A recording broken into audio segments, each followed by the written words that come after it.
வழங்குவதற்கான வாய்ப்பினை அளித்திருக்கக்கூடிய ஊடாட்ட குழு, குறிப்பாக நண்பர் தமிழ் காமராசனுக்கு நன்றிகள். இலியாசன மாதிரி இலியாசோட மேடையை பகிர்ந்து கொள்வது எனக்கும் கூட மகிழ்ச்சி தான். இலியாசும் நானும் விகடனில் ஒன்றா ஒர்க் பண்ணோம். அதுபோக என்னுடைய எழுத்துக்களை தொடர்ச்சியாக அவர் பின்பற்றி வரக்கூடியவர். அவருடைய புத்தகத்துக்கு நான் தான் முதல் புத்தகத்துக்கு நான் முன்னுரை எழுதி கொடுத்தேன். ஒரு முஸ்லீம் அரசியல், அதே நேரத்தில் ஒரு நவீன சிந்தனைகளின் அடிப்படையில் ஒரு தமிழ் சமூகத்தை, குறிப்பாக திரைப்படத்தை எப்படி அணுகுவது அப்படிங்கிற விஷயத்தை தொடர்ச்சியாக எழுதி கொண்டிருக்கக்கூடிய ஒரு நம்பிக்கைக்குரிய இளைஞர்.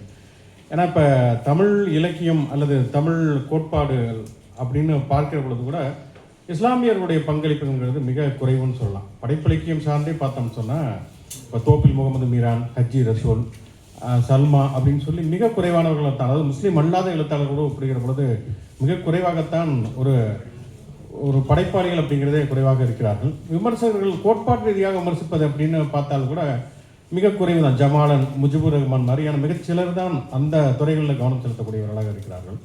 அப்படி அடிப்படையில் அது ஒரு இளைய தலைமுறையை சார்ந்து இன்றைக்கு இருக்கக்கூடிய சமூகம், இன்றைக்கு இருக்கக்கூடிய சினிமா, இன்றைக்கு இருக்கக்கூடிய இலக்கியம் பக்கம் பெருசாக அவர் கவனம் செலுத்துறதில்லை நினைக்கிறேன்.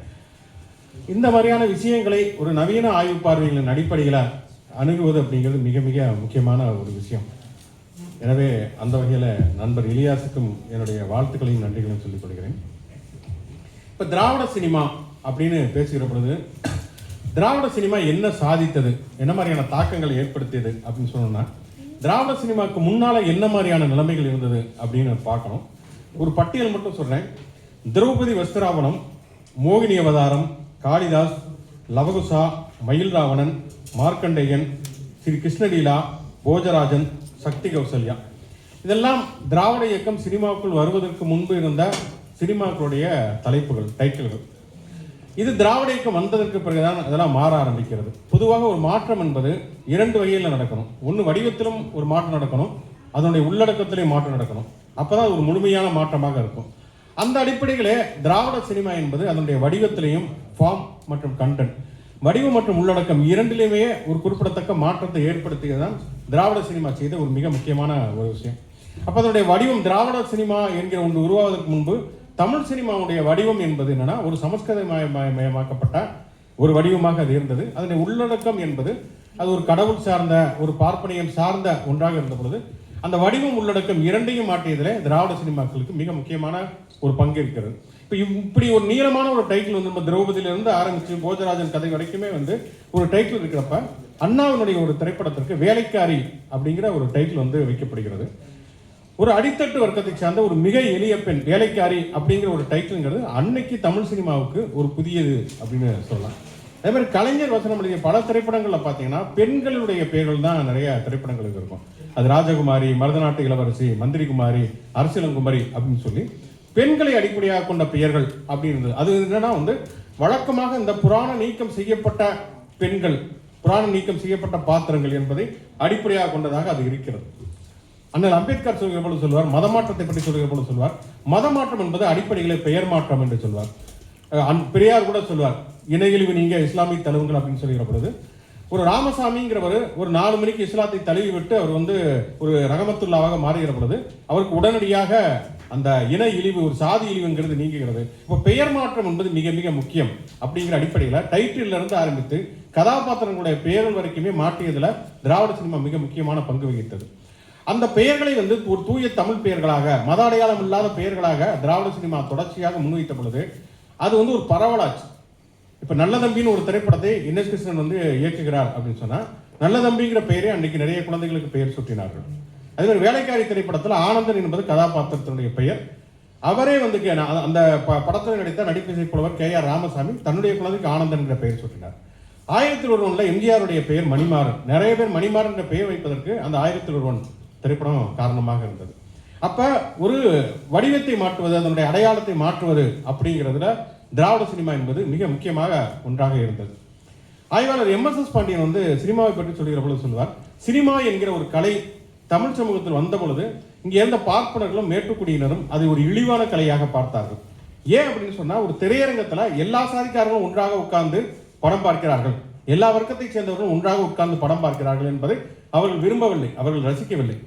அது திரைப்படம் மட்டும் இல்லாமல் நாடகத்திலையுமே கூட எல்லாருமே ஒன்றாக உட்கார்ந்து பார்ப்பது அப்படிங்கிறத அவங்க விரும்பலாம்.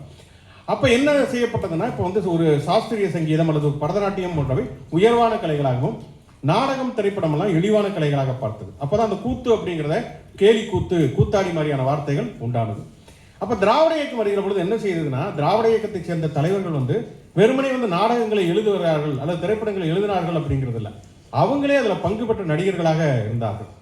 நீங்க கிட்டத்தட்ட பெரியாரை தவிர எல்லா திராவிட இயக்க தலைவர்களும் நாடகங்களில் நடித்தார்கள். அண்ணா நடித்தார், சந்திரமோகன் அல்லது சிவாஜி கண்ட இந்து சாம்ராஜ்யத்தில் அவர் காகப்பற்றாக நடித்தார், கலைஞர் காகிதப்பூவிலே நடித்தார். முதல்ல வந்து பாரதிதாசனுடைய இரணியன் அல்லது இணையற்ற வீரன் நாடகத்தில் குத்தூசி குருசாமி நடித்தார். நிறைய எல்லாரும் கிட்டத்தட்ட பெரியாரை தவிர எல்லா திராவிட இயக்க தலைவர்களும் நாடகத்தில் நடித்தார்கள். பின்னால் வந்து திமுகவில் நடிகர்களுடைய ஆதிக்கம் அதிகமாக இருக்கிறது என்று விமர்சித்த ஈவிகே சம்பத் உட்பட எல்லாருமே நடிகர்களாக இருந்தார்கள் அப்படிங்கிறது மிக முக்கியமான ஒரு விஷயம். அப்ப ஒரு கூத்தாடி அப்படிங்கிற ஒரு இழிவுபடுத்தப்பட்ட ஒரு சொல்லை, ஒரு அடையாளத்தை மாற்றி அதை வந்து ஒரு மிக முக்கியமான ஒரு உயர்ந்த ஒரு அடையாளமாக மாற்றியதில் திராவிட சினிமாவுக்கு மிக முக்கியமான ஒரு பங்கு இருந்தது. அப்ப கூத்தாடின்னு சொன்ன நடிகர்களுக்கெல்லாம் பட்டங்கள் கொடுக்க ஆரம்பித்தார்கள்.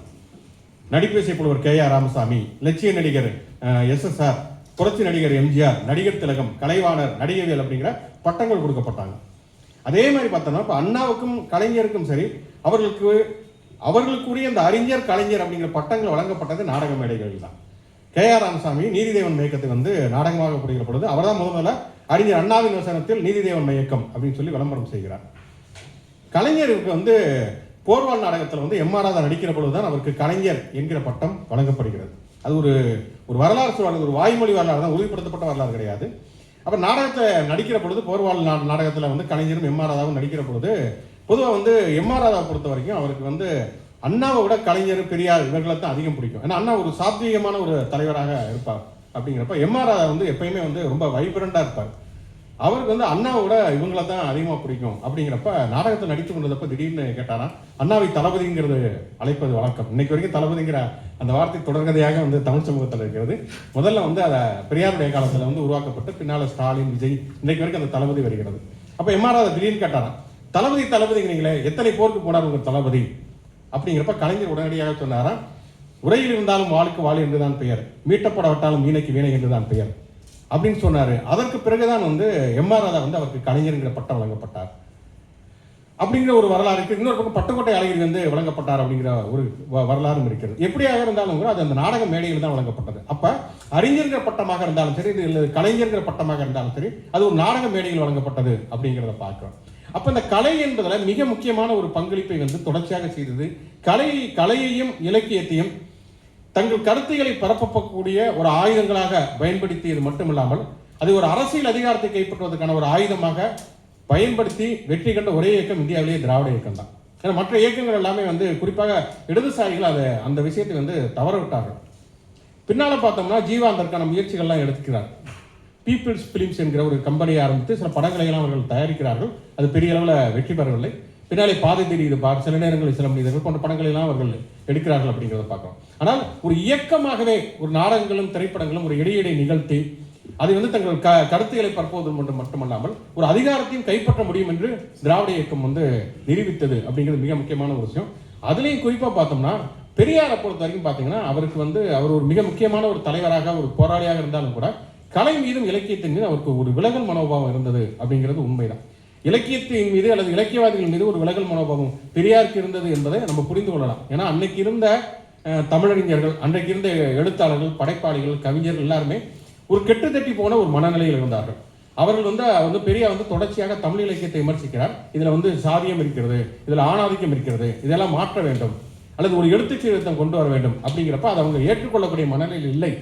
அப்படிங்கிறப்பதான் அவருக்கு வந்து ஒரு இலக்கியவாதிகள் மத்தியில், தமிழறிஞர்கள் மத்தியில் ஒரு விலகல் மனநிலை வருகிறது.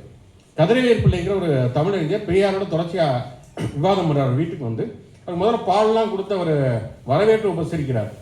அதுக்கப்புறம் ஒரு கட்டத்தில் விவாதம் உச்சத்துக்கு போகுது. அவர் வந்து கடுமையான விமர்சனம் வைக்கிறாங்க. அப்போ வாயில் கையை விட்டு அந்த பாலை வாந்தி எடுத்ததா சொல்லுவாங்க. போய் வந்து இப்படிப்பட்ட ஒரு தமிழ் துறை வீட்டில் நம்ம வந்து பால் வாங்கி குடிச்சேன் அப்படின்னு சொல்லி. அப்படி வந்து ஒரு இலக்கியவாதிகள் மீது அவருக்கு ஒரு விலகல் மனோபாவம் இருந்தது. ஆனால் கலைஞர்கள் பற்றியுமே கூட பெரியாரை பொறுத்த வரைக்கும் சினிமா பற்றியுமே ஒரு நெகட்டிவான ஒரு மனநிலை தான் பெரியாருக்கு இருந்தது.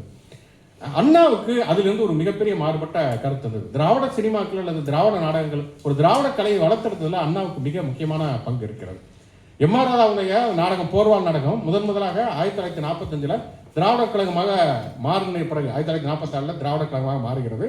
அப்போ 45 அந்த முதல் மாநாட்டில் வந்து போர்வால் நாடகத்தை வந்து எம்.ஆர். ராதா போட சொல்லி அண்ணா தான் போய் கேட்கிறார்.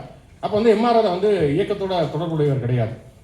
அப்போ வந்து நீங்கள் எவ்வளவு அந்த நாடகத்துக்கு கேட்பீங்கிறப்ப ராதா சொல்லியார், ஒரு 1000 ரூபாய் ஆகும், பொதுவாக நான் வந்து 1000 ரூபா வாங்குவேன், ஆனால் நீங்கள் ஒரு 500 ரூபா கொடுங்க அப்படிங்கிறப்ப நாடகமாக போட்டு முடிச்ச பிறகு பெரியார் சொன்னாலும் 300 ரூபா போதும் இந்த நாடகத்துக்கு அப்படின்னு இருக்காரு.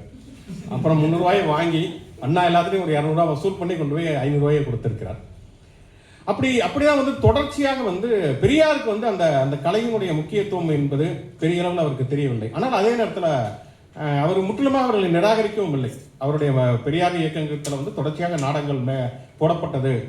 அவரே தான் சிவாஜி கணேசன் சிவாஜிங்கிற பட்டத்தை வழங்கினார் என்பதெல்லாம் நமக்கு தெரியும். ஆனால் அதை வளர்த்தெடுத்ததுல வந்து அண்ணா கலைஞர் போன்றவருக்கு மிக முக்கியமான பங்கு இருந்தது. அப்போ திராவிட இயக்கம் என்பது இந்த சினிமாவாக இருக்கட்டும், நாடகமாக இருக்கட்டும், அதில் அந்த நாடகங்களையும் திரைப்படங்களையும் உருவாக்கியது மட்டும் இல்லாமல் அதிலே வந்து பங்கு பெற்றவர்களாக இருந்தவர்கள் அப்படிங்கிற பட்டியல் பார்த்தீங்கன்னா அது ஒரு மிகப்பெரிய நீண்ட பட்டியலாக இருக்கு. டி.வி. நாராயணசாமி அவர் தான் முதலாக சுயமரியாதை இயக்கத்தில் உறுப்பினராகக்கூடிய ஒரு நடிகர். அவர்ல இருந்து ஆரம்பிச்சு நீங்க சிபி சிற்றரசு முரசொலிமாறன் வரைக்கும் பார்த்தோம்னா ஒரு மிகப்பெரிய நீண்ட பட்டியல் இருக்கிறது. திரைப்பட பாடலாசிரியர்களாக, நடிகர்களாக, இயக்குநர்களாக, வசனகர்த்தாவாக என்று சொல்லி ஒரு மிகப்பெரிய நீண்ட பட்டியல் இருக்கிறது. ஆனால் அதில் வந்து நம்ம வந்து முதன்மையாக சில பேரை குறிப்பிட வேண்டும் என்று சொன்னால் முதலாக திராவிட இயக்கத்திலிருந்து தமிழ் சினிமாவுக்கு போனவர் புரட்சி கவிஞர் பாரதிதாசன் தான். ஆனால் பாரதிதாசன் போகக்கூடிய காலகட்டம்ங்கிறது திராவிட இயக்கம் உள்ள நுழையாத ஒரு காலகட்டம். ஒரு சீர்திருத்தத்தை பற்றியோ பகுத்தறிவு, சுயமரியாதை இதெல்லாம் பேசப்படாத ஒரு சினிமா இருந்த ஒரு காலகட்டத்தில் தான் பாரதிதாசன் ஒரு தொழில்முறை கலைஞராக போகிறார். அப்போ நிறைய புராணம் சார்ந்த படங்கள், அப்புறம் வழக்கமான ஒரு சாதாரணமான கதை கொண்ட படங்கள் தான் அதிகமாக இயக்கப்பட்ட ஒரு காலகட்டம் தான். அவருடைய எதிர்பாரா முத்தம் அப்படிங்கிற அந்த காவியம் பொன்முடிங்கிற பேர்ல திரைப்படமாக்கப்படுகிறது.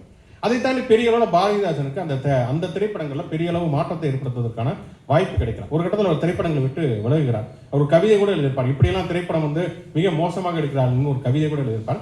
தன்னுடைய கடைசி காலத்தில் தன்னுடைய பாண்டியன் பரிசு காவியத்தை ஒரு திரைப்படமாக்குவதற்கான முயற்சியில் ஈடுபட்டு பாரதிதாசன் தோற்று போகிறார். ஆனால் பாரதிதாசனை பொறுத்த வரைக்கும் என்னன்னா, அவர் இந்த திரைப்படத்தில் வந்து பெரிய அளவில் வெற்றி பெறவில்லை என்று சொன்னாலும் அவருடைய பாடல்கள் திராவிட சினிமா வந்து எமர்ஜாகி வரக்கூடிய காலகட்டங்களில் அதிகமாக பயன்படுத்தப்படுகிறது. குறிப்பாக பராசக்தி திரைப்படத்துடைய தொடக்க காட்சியே இந்த வாழ்க வாழ்க வாழ்கவே வளமாறுங்கள் திராவிட நாடுங்கிற பாரதிதாசனுடைய பாடல்.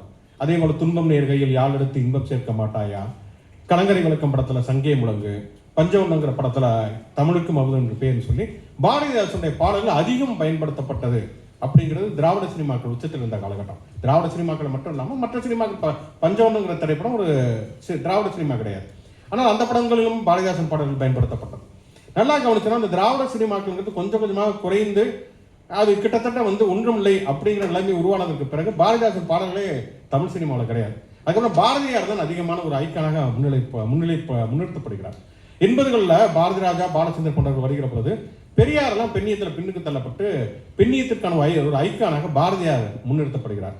அப்ப மனதில் உறுதி வேண்டும், புதுமை பெண் அப்படின்னு சொல்லி பாரதியாரை மையப்படுத்திய சொல்லாடுகள் தான் அதிகம் வருகிறது. பாரதியாருடைய படங்கள், பாரதியாருடைய பாடல்கள் அதிகம் பயன்படுத்தப்படுவது அப்படிங்கிறத பார்க்கிறோம். ஒரு நீண்ட காலத்திற்கு பிறகு பாரதிதாசனுடைய பாடல் எப்போ பயன்படுத்தப்பட்டுச்சுன்னா கௌதமேனன் இயக்கத்துல சிம்பு நடித்த அந்த அச்சம் என்பது மடமையான படத்துல அவளும் நானும் திரைப்பாடல் ஒரு மிகப்பெரிய நீண்ட இடைவெளிக்கு பிறகு அது பயன்படுத்தப்பட்டது.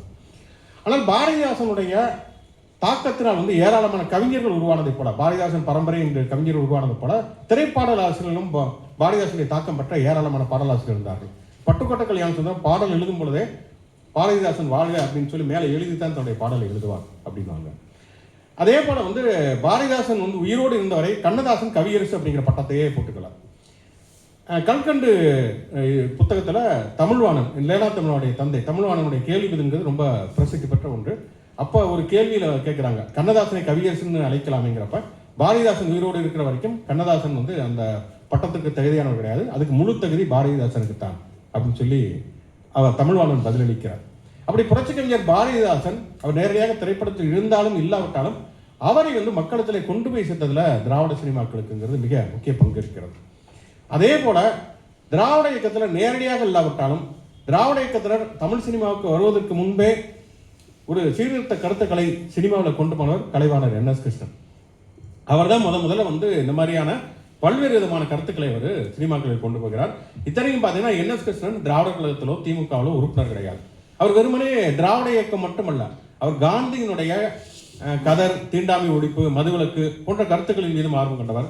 பொது உடைமை இயக்கத்தின் மீதும் ஆர்வம் கொண்டவர். ஜீவா போன்ற தலைவர்களோடு நேரடி தொடர்பாக இருந்தார். ஒரு பன்மைத்துவம் மிக்க ஒரு கலைஞராக NS கிருஷ்ணன் இருந்தார்.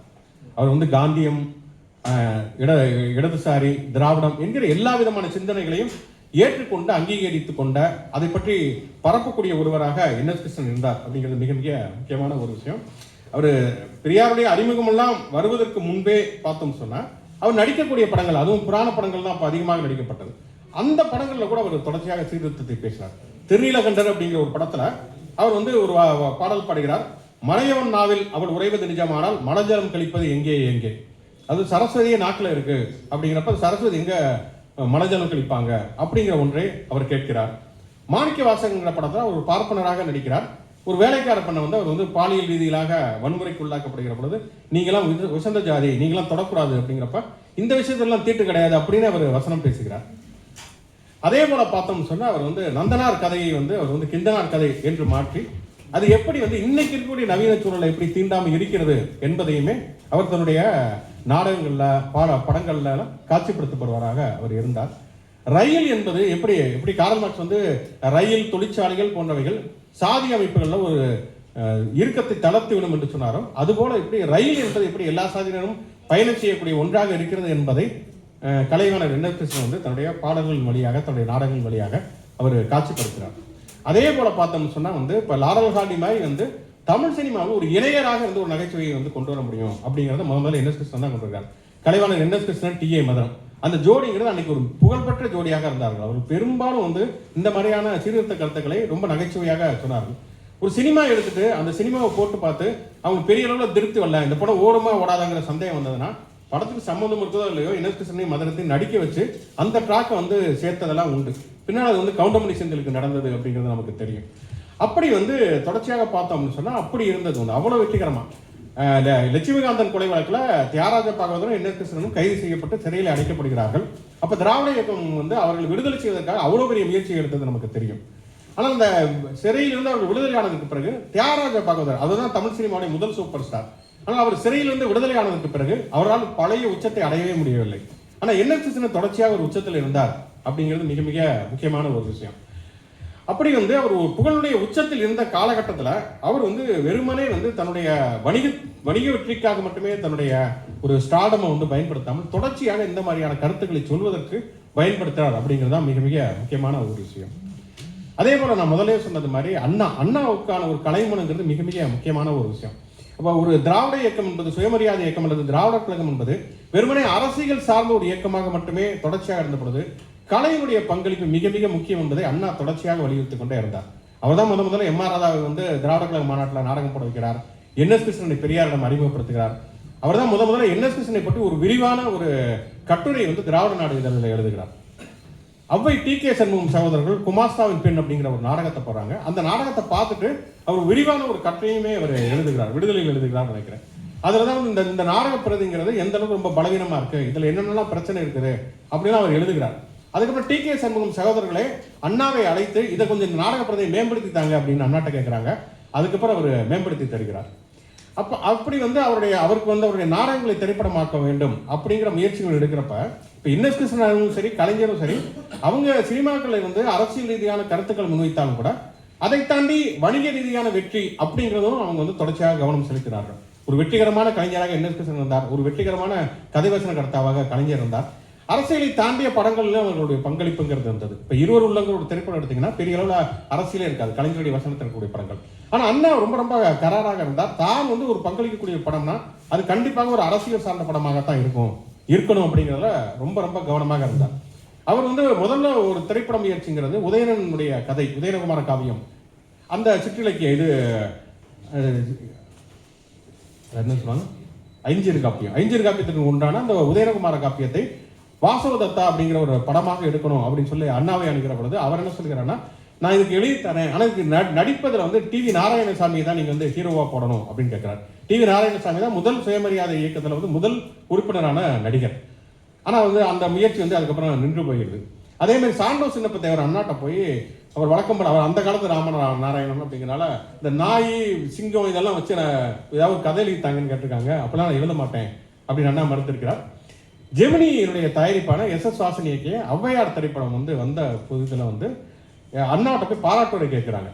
இதுக்கு நீங்கள் பாராட்டி கொடுங்க, தமிழுடைய ஒரு மிக முக்கியமான ஆளுமையை நாங்கள் காட்சிப்படுத்திருக்கிறோங்கிறப்ப அண்ணா அதை பாராட்டு எழுத மாட்டேங்கிறார். ஏன்னா வெவ்வேறு காலகட்டங்களில் வாழ்ந்த ஔவையார்களை நீங்கள் ஒரே ஔவையாராக சித்தரித்திருக்கிறீர்கள், இதை ஏற்றுக்கொள்ள முடியாது அப்படின்னு சொல்லி அந்த பாராட்டுரையை அவர் எழுத மறுக்கிறார். அப்படி நம்ம ஒரு கராரான கலைஞராக அண்ணா இருக்கிறார் அப்படிங்கிறத நம்ம பார்க்கிறோம். அதுக்கப்புறம் அவர் திரைப்படங்களுக்கு வேலைக்காரி, ஓரிரவு போன்ற படங்களை எல்லாம் அவர் தொடர்ச்சியாக எழுதுகிறார் அப்படிங்கிறத பார்க்குறோம். வேலைக்காரி திரைப்படத்தை எழுதுனதுக்கு பிறகு அவர் ஒரு கடிதத்தில் சொல்லுவார். என்னன்னா அந்த திரைப்படத்தில் வேதப்ப முதலியார் அப்படிங்கிற கேரக்டர் தான் ஒரு வில்லன் கேரக்டர். அதுக்கு ஒரு முதலியார் கடிதம் எழுதுனா, நீ நம்ம சாதிக்கார போய் நீங்க வில்லனா சித்தரிச்சிட்டீங்களே. திருக்க அண்ணாவுமே ஒரு முதலியார் சாதியை சேர்ந்தவர், வேலைக்காரி வன்னியர் சாதியை சேர்ந்தவர். வன்னியர் ஒருத்தர் கடிதம் எழுதியிருக்காரு, இப்படி நீங்க நம்ம வன்னியரை நீங்க வேலைக்காரியாக காட்டலாம். அதை அண்ணா திராவிட நாடுகளில் தம்பிக்கை கடிதங்கள்ல அவர் எழுதியிருப்பார். ஓரிரவு படம் பற்றி உங்களுக்கு தெரியும், அதனுடைய சிறப்புகள் பற்றி உங்களுக்கு தெரியும். ஓரிரவு நாடகம் திரைப்படமாக மாற்றப்படுகிறது அப்படிங்கிறப்ப அண்ணாவுக்கு தொடர்ச்சியான இயக்க வேலைகள், அவரால் உடனே ஒரு ஸ்கிரிப்ட் எழுதி தரங்கிறப்ப ஏவிஎம் செட்டியார் எப்படியாவது நீங்க முடிச்சு தாங்கிறப்ப ஒரே இரவில் உட்கார்ந்து தான் அந்த ஓரிரவனுடைய அந்த ஸ்கிரிப்டையே அண்ணா முடிக்கிறார். அதே மாதிரி அந்த சம்பவமே அந்த கதையே ஒரே ஒரு இரவில் நடக்கக்கூடிய ஒரு கதை தான். ஒரே ஒரு காஸ்டியூம்ல தான் அந்த கதாபாத்திரங்கள் நடித்திருக்கும். ஒரே இரவில் நடந்து முடியக்கூடிய சம்பவங்கள். அது மட்டும் இல்லாமல் தமிழ் சினிமாவில் முதலாக பிளாஸ்பேக் பயன்படுத்தப்பட்டது அப்படிங்கிறது ஓரிரவு திரைப்படத்தில் தான். அதே போல இன்னொரு சிறப்பு என்னன்னா, என்எஸ்கே பற்றி சொல்லுகிற பொழுது நம்ம இப்போ இந்த ஆந்தாலஜி எல்லாம் பேசுகிறோம். ஒரே தீம் கொண்ட பல்வேறு விதமான கதைகளை ஒரு திரைப்படமாக கொண்டு வருவதுங்கிறது. என்எஸ்கே 1954 சிரிக்காதேன்னு ஒரு படத்துல 5 கதைகள் கொண்ட வேற கதைகள் கொண்ட படங்கள் சிரிக்காதேங்கிற பெயர்ல ஒரு திரைப்படமாக வந்திருக்கிறது அப்படிங்கிறது மிக முக்கியமான ஒரு தகவல். இப்படி அண்ணா தான் மட்டுமே எழுதுவது, பங்களிப்பது அப்படிங்கிறத தாண்டி தன்னுடைய தம்பிகளை தொடர்ச்சியாக நாடகங்களிலும் திரைப்படங்களிலும் பங்களிக்க வேண்டும் என்பதை தொடர்ச்சியாக ஊக்குவித்துக் கொண்டே இருந்தார். அவருடைய ரங்கோன் ராதா நாவலாக இருக்கட்டும், வண்டிக்காரன் மகன் அவர் எழுதிய தொடராக இருக்கட்டும், அதை திரைப்படமாகிற பொழுது அதுக்கு வசனம் எழுதியவர் கலைஞர். தொடர்ந்து தன்னுடைய தம்பிமார்கள் தொடர்ச்சியாக இலக்கியத்திலும் சரி கலையிலும் சரி வளர வேண்டும் என்பதை தொடர்ச்சியாக ஊக்குவித்தவராக அண்ணா இருந்தார்.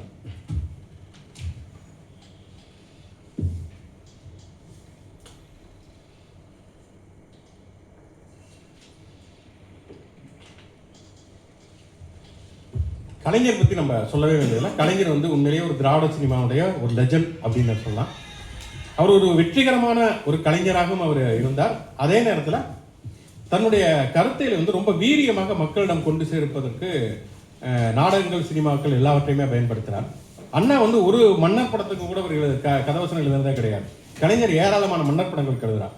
அந்த படங்கள் எல்லாமே வரலாற்று படங்கள் கிடையாது. ஒரு சேரன் செங்குட்டவன், கரிகாலன் அந்த மாதிரி வரலாற்று பாத்திரங்களை அடிப்படையாக கொண்ட திரைப்படங்கள் எல்லாமே ராஜாராணி திரைப்படங்கள் தான். ஆனா அதன் மூலம் அன்னைக்கு இருந்த நடப்பு அரசியலை விமர்சிப்பது அப்படிங்கிறத கலைஞர் மிக முக்கியமான உத்தியாக பயன்படுத்துறார். மந்திரிகுமாரியும் ஒரு திரைப்படம் இருக்குன்னா, ராஜகுருங்கிற கேரக்டர் அன்னைக்கு இருந்த காங்கிரஸ், அன்னைக்கு இருந்த ராஜாஜி இவங்களை விமர்சிப்பதற்காக அவர் பயன்படுத்தினார். அது பல படங்கள் அவர் பயன்படுத்தினார். இப்போ காஞ்சி தலைவன் மாதிரியான படங்கள் எல்லாம் அவர் பயன்படுத்தினார். அது நிறைய சிக்கல்களும் அவருக்கு வந்தது அப்படிங்கிறதெல்லாம் நமக்கு தெரியும். மந்திரிகுமாரி படம் எல்லாம் விளம்பரப்படுத்தப்படுகிற பொழுது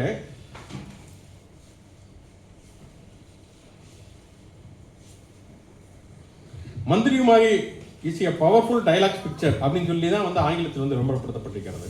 அவர் சேலம் மாடர்ன் தியேட்டர்ஸ்ல பணிக்கு சேர்கிற பொழுது கலைஞர், கண்ணதாசன் கூட எல்லாருமே மாடர்ன் தியேட்டர்ஸ்ல சேர்கிறார்கள். பொதுவாக அந்த மாதிரியான மாடர்ன் தியேட்டர்ஸ், ஜெமினி இந்த மாதிரியான அன்னைக்கு இருக்கக்கூடிய திரைப்பட தயாரிப்பு நிறுவனத்தில் வேலைக்கு சேர்கிற பொழுது ஸ்டுடியோ அங்கே தான் இருக்கும், கதைகளாக அங்கே தான் இருக்கும், எல்லாருமே அங்கே தான் தங்கி வேலை பார்ப்பது அப்படிங்கிறது ஒரு வழக்கமாக இருந்தது. அது நாடக குழுவுக்காக இருந்தாலும் சரி அல்லது திரைப்படமாக இருந்தாலும் சரி. இப்போ பாய்ஸ் நாடக குழுவெல்லாம் ஒன்றாக தங்கி ஊரா போய் நாடகம் போடுவதுங்கிற ஒரு வழக்கம் திரைப்பட கம்பெனிகளும் அப்படிதான் இருந்ததுங்கிறத பார்க்குறோம். ஆனால் கலைஞர் மாடர்ன் தியேட்டர் சினிமாவில் சேர்கிற பொழுது நான் தங்குறது மட்டும் வெளியில தங்கிக்கிறேன் அப்படின்னு இருக்காரு. ஏன்னா மாலை நேரங்களில் பொதுக்கூட்டங்கள் கலந்து கொள்வது அப்படிங்கிறது தடைபடக்கூடாது அப்படிங்கிறதுக்காக சேலம் மாடர்ன் தியேட்டர்ஸ் அவர் பணிபுரிந்தாலும் கூட தங்குவது வெளியில் தான் தங்கிக் கொள்வேன் அப்படிங்கிற மாதிரியான விஷயங்களை எல்லாம் அவர் பண்ணியிருக்கிறாரு.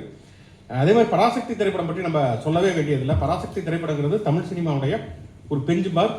அது இன்னைக்கு வரைக்கும் ஒரு அரசியல் சினிமாக்களுக்கான ஒரு இன்ஸ்பிரேஷனல் சினிமா அப்படின்னே சொல்லலாம். அவ்வளவு விஷயங்கள் அந்த திரைப்படங்களில் பேசப்பட்டது. அது வெறுமனே திராவிட இயக்கம் சார்ந்த கருத்துக்களை தாண்டி பிச்சைக்காரர்களுடைய உரிமைகளில் இருந்து ஆரம்பித்து புலம்பெயர் வாழ்வு, ஒரு விதவை பெண், போலி ஆன்மீகம், சாதி ரீதியான பிரச்சனைகள், வர்க்கம் சார்ந்த பிரச்சனைகள்ங்கிற அவ்வளவு விஷயங்களை பேசிய ஒரு சினிமாக்களாக அது இருந்தது அப்படிங்கிறது நம்ம தெரியும். வந்து கலைஞரை பத்தி பேசினாலும் நம்ம தனியாகவே பேசலாம். அந்த அளவுக்கான ஒரு சாதனைகளை தொடர்ச்சியாக நிகழ்த்து கொண்டே இருந்தார் அப்படின்னே சொல்லலாம். அதுக்கப்புறம் மிக முக்கியமாக குறிப்பிடப்பட வேண்டியவர் நடிகவேல் எம்.ஆர். தான். அதாவது உண்மையிலேயே வந்து ஒரு தமிழ் சினிமாவில் திரைக்கு வெளியிலேயே ஒரு நடிகர் ஹீரோவாக இருந்தாருன்னா அது எம்.ஆர். தான். நம்புவதற்கே அசாத்தியமான பல்வேறு விதமான சாகசங்களை செய்தவராக எம்.ஆர். தான் இருந்தார். ஒரு 1937 தான் வந்து நாடகங்களில் வந்து சினிமாவில் நடிக்க வைக்கிறார். ராஜசேகரன் ஒரு திரைப்படத்தில் தான் அவர் வந்து முதலாக அறிமுகமாகிறார். முதல் படத்திலேயே அவருக்கும் டைரக்டருக்கும் பிரச்சனை. குதிரை ஏற்ற பயிற்சி நடக்கிறப்ப குதிரையிலிருந்து கீழே வரக்கூடிய அளவுக்கு வந்து அந்த மாதிரியான பிரச்சனைகள்லாம் வருகிறது. அதுக்கப்புறம் ஒரு 5 ஆண்டுகள் ஒரு திரைப்படங்கள் நடிக்கிறாரு. நடிச்சுட்டு ஒரு 12 வருஷம் வந்து அவர் சினிமாவுக்கே வரல, தொடர்ச்சியாக நாடகத்துக்கு நடிக்க போயிறார். அப்பதான் நாடகத்திலிருந்து எல்லாருமே சினிமாவில் நடிக்க வந்து கொண்டு இருக்கக்கூடிய ஒரு காலகட்டம். ஆனால் எம்.ஆர். தான் சினிமாவில இருந்து மறுபடியும் நாடகத்துக்கு போகிறார். 12 ஆண்டுகள் கழித்து பிறகு 1954 தான் ரத்த கண்ணீர் திரைப்படம் மூலமாக அவர் வருகிறார். சினிமாவில் நடித்த பிறகு அவர் வந்து தன்னுடைய வாழ்க்கையை பற்றி, கலையுலக வாழ்க்கையை பற்றி சொல்கிறப்ப, நான் சினிமாவில் நடித்தது ரிட்டையர்ட் லைஃப் அப்படின்னு தான் எம்.ஆர். குறிப்பிடுகிறார். அவருக்கு நாடகத்தின் மீது தான் எப்போதுமே காதல் இருந்து கொண்டே இருந்தது. ஏன் நாடகத்தின் மீது எம்.ஆர். அந்த ஒரு ஆர்வம் இருந்தது, ஏன் இருந்தது அப்படின்னு சொன்னா, ஒண்ணு என்னன்னா, அந்த நாடகத்திற்குன்னு சொல்லி ஒரு வரைமுறைப்படுத்தப்பட்ட ஸ்கிரிப்ட் அப்படிங்கிறலாம் கிடையாது. ஒரு கதைங்கிறது இருக்கும்.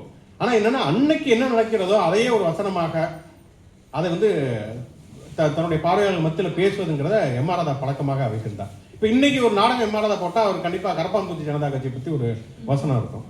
அப்படி வந்து ஒரு ஒரு இறுக்கமான ஒரு ஸ்கிரிப்ட் அப்படிங்கிறதெல்லாம் இல்லாமல் தனக்கு தோன்றுவது, தன்னுடைய அரசியல் விமர்சனங்களை முன்வைப்பது அப்படிங்கிறதுல வந்து அவர் மிக மிக முக்கியமாக இருந்தார். இன்னொன்று, சவால்கள் பார்வையாளர்களும் தொடர்ச்சியாக இடையீடு நடத்துவது அப்படிங்கிறது சினிமாவை விட நாடகத்தில் தான் அதிகம் சாத்தியமாக இருந்தது. இப்போ ராமாயணம் அப்படிங்கிற ஒரு நாடகத்தை ஒரு போடுகிற பொழுது அந்த முதல் காட்சியை வந்து அந்த வால்மீகி ராமாயணத்தில் ராமனை பற்றி என்னென்னலாம் சொல்லப்பட்டிருக்கக்கூடிய அந்த புத்தகம்லாம் அடுக்கப்பட்ட செல்ஃபு பின்னணியில் இருக்கிற மாதிரி தான் அந்த காட்சியை ஆரம்பிக்கும். ராமாயணத்தை வந்து ராமனும் சரி மது வருந்தினார்கள், இறைச்சி சாப்பிட்டார்கள், இந்த விஷயம்லாம் வந்து நாடகத்தில் இருக்கும். அதுக்கப்புறம் என்னன்னா, அந்த ராமாயணம் நாடகத்தை வந்து தடை செய்கிறார்கள் அப்படின்னா அது கீமாயணம் சொல்லி அதே நாடகத்தை வேற ஒரு ஊரில் போடுவார். ஒரு நாடகத்தை வந்து தடை செய்து விட்டாங்கன்னா அதே நாடகத்தை வேற ஒரு டைப் வச்சு வேற ஊர்களில் போடுவது அப்படிங்கிறத தொடர்ச்சியாக பண்ணார். எப்படி பெரியாருக்காக அரசியல் சட்டம் முதலாக திருத்தப்பட்டதோ அதே மாதிரி வந்து நாடகத்தோட ஸ்கிரிப்டை அங்க இருக்கக்கூடிய கலெக்டருக்கு கொடுக்கணும் அப்படிங்கிற சட்டம் வந்து எம்.ஆர்.க்காக தான் உருவாக்கப்பட்டது. அதுவும் அவங்க திராவிட கழகம் அன்னைக்கு பெரியார் ஆதரித்த காமராஜருடைய ஆட்சி காலகட்டத்தில் தான் நாடக தடை சட்டம் என்பது எம்.ஆர்.க்கு கொண்டு வரப்படுகிறது. ரொம்ப ரீசெண்டாக தான் 2000 காலகட்டத்தில் தான் அந்த நாடக தடை சட்டங்கிறது திரும்ப பெறப்பட்டது. பின்னால் நடைமுறைகள்லாம் இல்லை. ஆனாலும் அந்த சட்டங்கிறது தொடர்ச்சியாக ஞானி போன்றவர்களாம் அதை பற்றி தொடர்ச்சியாக எழுதிக்கிட்டே இருந்தாங்க. அப்படி வந்து தொடர்ச்சியாக வந்து அவருடைய நாடகங்கள் நடந்து கொண்டு இருந்த பொழுதே வந்து கலாட்டங்கள் நடப்பது, கைதுகள் செய்யப்படுவதுங்கிறது தொடர்ச்சியாக நடக்கும். அப்ப என்ன, இவர் ஒரு குழு வச்சிருப்பார். ஒரு வன்முறை நடந்ததுன்னா அதை வந்து எப்படி தற்காத்துக் கொள்வது அப்படிங்கிறதுக்காக ஒன்று எம்.ஆர். வைத்திருப்பார். அவருக்கு வந்து நல்ல பாடம் தெரியும், ஆனால் நான் பாட மாட்டேன் அப்படின்வார். நடிகர்னாலே பாடணுங்கிற ஒரு பிம்பத்தை உடைக்கணுங்கிறதுக்காக பாடுவது வந்து முற்றிலுமாக அவர் மறுத்தார். அவருக்கு மெக்கானிக் வேலையில் வந்து ஏராளமான வேலைகள் எம்.ஆர். தெரியும். அப்போ நாடகங்களில் வந்து அவர் வந்து நாடகங்களுடைய அழைப்பிதழ்களிலே வந்து இந்த நாடகத்தினால் இந்துக்களுடைய மனம் புண்பட்டால் நான் ஜவாப்தாரி அல்ல அப்படின்னு போட்டிருப்பாரு. ஒரு முறையெல்லாம் பெரியார் வந்து பேசுறாங்கிறப்ப நாடகத்துக்கு இடையில பெரியார் பேசுறாரு அப்படிங்கிறப்ப பெரிய கலாட்டம் நடக்குது. நான் வந்து உங்க நாடகத்தை தான் பார்க்க வந்தேன், அந்த ஆள் பேசுறதெல்லாம் கேட்க வரல அப்படிங்கிறப்ப ராதா போய் சொல்றாரு, என் நாடகத்தை தான் பார்க்க வந்தேன். ஆமா, நானே சொல்றேன் நாடகம்லாம் முடிஞ்சிருச்சு, இனிமேல் அவன் தான் பேசுவாரு, விருப்பம் வந்து உட்கார இல்லாட்டி எந்திரிச்சு போயிரு அப்படிலாம் பேசுறாரு. ரொம்ப ஒரு துணிச்சலான ஒரு தைரியமான ஒருவராக அவர் வந்திருக்கிறார். பொதுவாக வந்து அவர் நாடகத்தில் வந்து கைது செய்வது அப்படிங்கிறது எப்போதுமே வந்து நாடகம் முடிந்ததற்கு பிறகு கைது செய்வது அப்படிங்கிறதா ஒரு வழக்கம். அப்போ ஒரு இன்ஸ்பெக்டர் வந்து இடையில வந்து அவர் முதல்ல வந்து நாடகம் வந்து போறதுக்கு முன்னாலே கைது செய்யணும் அப்படின்னு வந்திருக்கிறாரு. அப்போ எம்.ஆர். என்ன சொல்லியிருக்காருன்னா, சரி ஓகே இப்போ வந்திருக்காரா ஸ்கிரீனை தூக்குன்னு சொல்லிட்டு எடுத்த உடனே முதல் காட்சி என்னன்னா, வேலைக்காரனை கூப்பிட்டு ஏன்னா அந்த நாயை அவுத்து விட்டா அது பாட்டு குறைச்சிக்கிட்டே இருக்கு அப்படின்னு பேசுக்கு. அப்படி இன்ஸ்பெக்டர் முன்னாடி உட்கார்ந்துருக்கிறப்ப ஒரு பார்ப்பனர், ஒரு ஐயர் வந்து அந்த நாடகம் வந்து தடை செய்யணுங்கிறப்ப அந்த நாடகத்தை நான் பார்த்து முடிவெடுக்கிறேன் அப்படிங்கிறப்ப 3 வருஷத்தில் அவர் வந்து உட்காந்துருக்காரு, நீதிபதி உட்காந்துருக்காரு. அப்போ வந்து நாடகத்தில் வசம், ஓ நாடகத்தில் எவன்டா பார்ப்பான் அப்படின்னப்ப பார்ப்பான் அப்படின்னு பேசியிருக்காரு. இந்த மாதிரி தனக்கு முன்னால் இருந்த அதிகாரத்தையே கேள்வி கேட்பது, அதாவது நமக்கு தெரியும் விஐபி சீட்னு ஒன்று இருக்குது. அவங்கெல்லாம் அந்த காலகட்டத்தில் பெரும்பாலும் தரையில் உட்காந்து பார்ப்பது, விஐபிகள்லாம் வந்து சேரில் உட்காந்து பார்ப்பது அப்படிங்கிறது ஒரு நடைமுறை. அப்போ ராதா வந்து நாடகத்திலேயே வசனம் பேசுவாராம். ஓசியில் வந்தவங்கலாம் முன்னாடி உட்காந்துருக்கான், காசு கொடுத்தவங்கலாம் பின்னாடி தரையில் உட்காந்துருக்கான்.